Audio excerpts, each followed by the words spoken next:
Bonjour et bienvenue au 10 minutes juridiques, votre bimensuel vidéo avec le cabinet d'avocats Landau Associés par VK. Comme tous les 15 jours, des brèves et un grand dossier qui sera tout à l'heure état d'urgence, état du droit, mais tout de suite 15 brèves pour 15 jours. C'était notre dossier de notre dernier numéro, le projet de loi ASAP avec toutes ces réformes sur les marchés publics, avec notamment un seuil provisoire à 100 000 € pour les travaux et la possibilité d'exonération de concurrence et publicité pour des motifs d'intérêt généraux, PME, redressement judiciaire, marché des avocats, quelques évolutions en matière d'autorisation environnementale, de lien avec les usagers. Eh bien, Assemblée nationale et Sénat se sont mis d'accord en commission mixte paritaire. Prochaine étape, Conseil constitutionnel avant promulgation de la loi ou de ce qu'il en restera. Devant nous toujours les élections départementales et régionales. C'est Jean-Louis Debré qui va conduire l'étude avec une commission sur le report ou non de ces élections. Mais le Sénat s'est d'ores et déjà affirmé en faveur d'ajustements sur les procurations, de procuration par mandataire, y compris mandataire d'un autre bureau de vote, plus de bureaux de vote et introduction du vote par correspondance. Élection passée maintenant, on commence à avoir plein de jurisprudence. Alors, que nous dit le juge ? Une seule mention manuscrite et l'élection est dépeuplée, ou en tout cas le dépôt de la candidature. Dépenser pour ses militants, pour ses sympathisants, c'est toujours dépenser pour sa campagne électorale. Annulation d'une élection, faute de participation, eh bien on nous confirme, c'est un mode d'emploi qui était déjà celui du Conseil constitutionnel et du Conseil d'État, que dans des cas très particuliers, la baisse de participation peut entraîner l'annulation de l'élection, dans des cas très particuliers.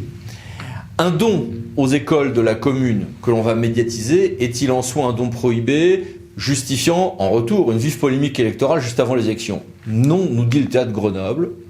Le Conseil d'État nous dit de son côté que le gouvernement pouvait bien valider, ajuster des règles de consultation différentes des listes d'émargement. Et le théâtre de Grenoble, toujours lui, nous confirme que diffamer nuit gravement à votre élection. Bien.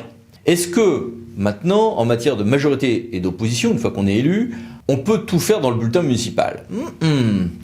Selon la CA de Douai, par exemple, la majorité pourrait répondre dans un numéro suivant à une tribune de l'opposition, mais ça ne peut pas faire l'objet d'une note de la rédaction en dessous de la tribune de l'opposition. Le droit pour l'opposition de critiquer une majorité est protégé par la CEDH, nous dit la Cour européenne des droits de l'homme dans une affaire qui concernait M. Erdogan. Culte maintenant. La mosquée de Pantin pouvait-elle être fermée comme elle l'a été par le ministère de l'Intérieur? Réponse oui, théâtre de Montreuil avec une ordonnance très intéressante, très structurée. Lieu de culte. Est-ce que tous les montages juridiques ont les mêmes résultats en fiscalité locale? Non, nous dit le théâtre Cergy-Pontoise. Est-ce qu'on peut utiliser les pouvoirs de police sur les établissements du public pour fermer un local d'une structure accusée d'être une secte? Réponse non, pas si ça se voit. Ensuite, renvoyer un lien hypertexte et diffamatoire. Est-ce que c'est encore diffamé? Ça dépend des cas, nous répond la Cour de cassation. En ligne toujours, meilleure protection pour l'image des enfants de moins de 16 ans par une loi du 19 octobre. 8. Mobilité, protection toujours. Les usagers et notamment les usagères des autobus auront enfin un droit réel de demander à descendre lorsque nous sommes sur des lignes de nuit à la demande, sauf problème de sécurité routière, décret du 19 octobre 2020 en application de la LOM. Neutralité, est-ce que une collectivité territoriale peut subventionner un festival de débat politique? Réponse non, pas si ce festival tire clairement dans un camp ou un autre, même s'il n'est pas affilié à un parti politique précis. Aide toujours, mais aide d'État que l'on doit notifier à la commission via la région, etc. Est-ce que le régime français des aides aux filières à responsabilité élargie des producteurs en déchets sont des aides d'État? Non, au moins dans certains cas, Cour de justice de l'Union européenne. En revanche, est une aide d'État le système de la redevance d'archéologie préventive français, CA de Nantes. 11. Urbanisme. L'affichage incomplet du permis de construire n'empêche pas forcément le délai de recours des tiers de courir. Et des travaux en copropriété peuvent voir leur permis de construire non fragilisé alors même qu'il nous manque l'autorisation de l'Assemblée générale. Beaucoup de choses à vous dire en matière de contrat aussi. Large dérégulation en matière d'avance et de garantie à première demande. Décret du 15 octobre. Garantie de parfait achèvement. Mode d'emploi sur la suspension du délai d'1 an en référé expertise par la CA de Bordeaux. Un arrêt très important du Conseil d'État sur tout ce qui est concession et pénalité, notamment quand il y a émission de titres exécutoires. Et puis, la Cour de justice de l'Union européenne, dans une décision du 28 octobre, nous confirme qu'il faut une interprétation très stricte de ce qu'on peut mettre à la charge d'un usager en matière de redevance de service ou d'occupation. Fonction publique. Extension de la prime exceptionnelle à certains personnels, prime de la crise sanitaire et prolongation de la JPA, garantie individuelle du pouvoir d'achat. La FNCDG a remis un gros guide très bien fait sur les lignes directrices de gestion.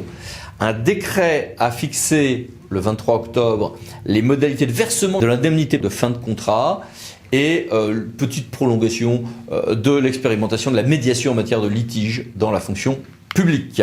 L'Alsace est en majesté une nouvelle fois au journal officiel par 2 ordonnances du 28 octobre, à la suite d'un décret du 27 février 2019 et d'une loi d'août 2019.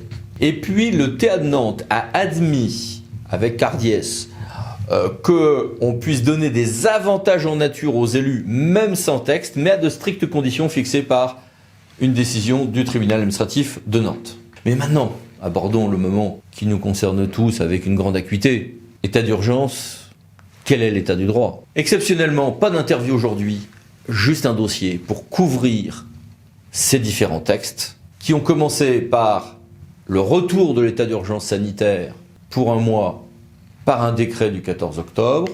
Ce délai d'1 mois court donc à compter de l'entrée en vigueur de ce décret, au début avec un simple couvre-feu, mais ce délai devrait être repoussé par voie législative et sur la date de la fin de l'état d'urgence sanitaire, Assemblée nationale et Sénat, à l'heure où j'enregistre cette vidéo, ne sont pas encore d'accord.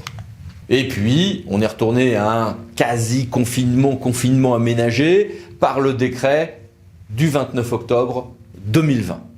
Nous allons essayer d'en décrire quelques éléments tout à l'heure. Et puis les nouveaux modèles d'attestation sont arrivés dans la nuit du 29 au 30 octobre. On a eu un grand nombre de protocoles sanitaires, dont le protocole scolaire, qui ont été également mis à jour. On a une circulaire du 29 octobre, diffusée le 30, sur la continuité du service public dont les maîtres mots sont télétravail dès que possible, les protections des agents comme des administrés. Et puis on a surtout donc ce décret du 29 octobre. Avec des gestes et des distances barrières qui restent relativement inchangés. 1 mètre entre 2 personnes, se laver les mains, etc. Se couvrir le nez et la bouche. Le nez aussi, derrière son masque, etc. Petit changement quand même. Pour les enfants de 6 à 10 ans, donc évidemment le masque c'est à partir de 11 ans, mais pour les enfants de 6 à 10 ans, il y a un port du masque si c'est possible. Bon, ok. En cas de handicap, on maintient des ajustements et des aménagements qui sont importants, et ajustements également pour tout ce qui est forces armées. Plus gros changement en revanche pour tout ce qui est rassemblement, confinement et mariage, puisque effectivement on est passé en confinement, que la dérogation, y compris les événements à 5000 personnes, c'est du passé désormais. On a une règle de pas plus de 6 personnes. Alors on continue à pouvoir avoir des manifestations sur la voie publique. On a un plafonnement à 6 personnes, mais qui ne s'applique pas aux manifestations sur la voie publique. En revanche, ça s'applique dans toute une série de domaines. Et parmi les dérogations, il y a encore, par exemple, évidemment, les services de transport et autres. Mais il n'y a plus les mariages. Donc le plafonnement à 6 personnes s'applique aux mariages désormais. Et le préfet peut durcir ces mesures. Il y a toute une série de règles sur le transport maritime, fluvial et transport aérien, avec toute une série de dérogations au profit des croisières intra-européennes qui n'existent plus par exemple. Et pour les transports terrestres, il y a toute une série de règles plus strictes, dont voici ici le résumé. N'hésitez pas à mettre votre application en pause pour avoir le temps de lire tout ce que je vous présenterai à chaque fois en bloc. Pour la mise en quarantaine, globalement pas de changement. Il continue à y avoir un choix entre le domicile et un autre lieu d'hébergement, des dérogations ultramarines et le droit à une vie familiale dans ce cadre-là, mais avec un régime particulier s'il y a des violences intrafamiliales. Mais ça, c'était déjà dans le décret du 16 octobre. Gros changement pour tout ce qui est établissement et activité, puisqu'évidemment il y a un grand nombre d'établissements qui se trouvent fermés, pour lesquels sinon il y a le port du masque. L'accueil du public reste possible pour toute une série d'activités, refuges, fourrières, services funéraires, etc. et services publics. Donc, mais avec donc des détails que voici. Sur l'enseignement et la petite enfance, relativement peu de changements. hein, mais quelques changements quand même de formulation, avec le maintien de règles sur le fait qu'il faut limiter au maximum le brassage des élèves appartenant à des groupes différents, et le port du masque lorsqu'on n'est pas en présence des enfants, et port du masque également pour les assistants maternels quand ils ne sont pas avec que les enfants. Sur les commerces, restaurants, débit de boissons, hébergements et marchés couverts, beaucoup de choses à dire.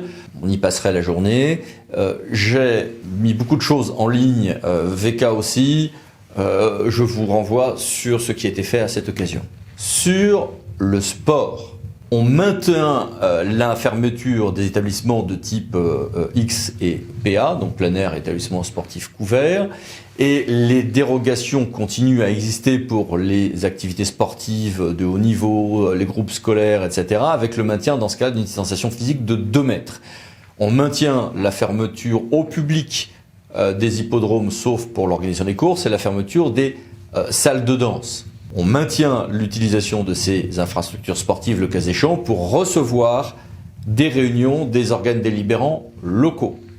Sur les questions de culture et de loisirs, là aussi, on se reprend la même règle que lors du décret du 16 octobre ou du premier confinement, mais avec une plus grande dureté que dans le texte du 16 octobre, puisqu'on a un grand nombre de fermetures au public d'établissements des catégories L, CTS, PY et S, hein, mais avec quelques aménagements. Par exemple, les assemblées délibérantes locales peuvent se réunir dans des salles des fêtes, salles des congrès ou autres salles de réunion, autres que la mairie, dans ce texte, ce qui n'était pas le cas dans la version du 16 octobre. On continue à avoir des ajustements sur certaines pratiques sportives de haut niveau et autres, mais plus strictes qu'auparavant. Pour les cultes, on a un maintien d'ouverture des lieux de culte, mais avec le plafond à 6 personnes, sauf cérémonie funéraire, où là, on passe à 30 personnes. Nous avions avant des dérogations quand des gens venaient, dans la limite de 6 personnes, d'une même famille. Ils n'avaient pas l'obligation de respecter les gestes à distance barrière. Cette mention a disparu du texte. Et puis pour les assemblées délibérantes locales, pas de retour au quorum baissé à 1/3.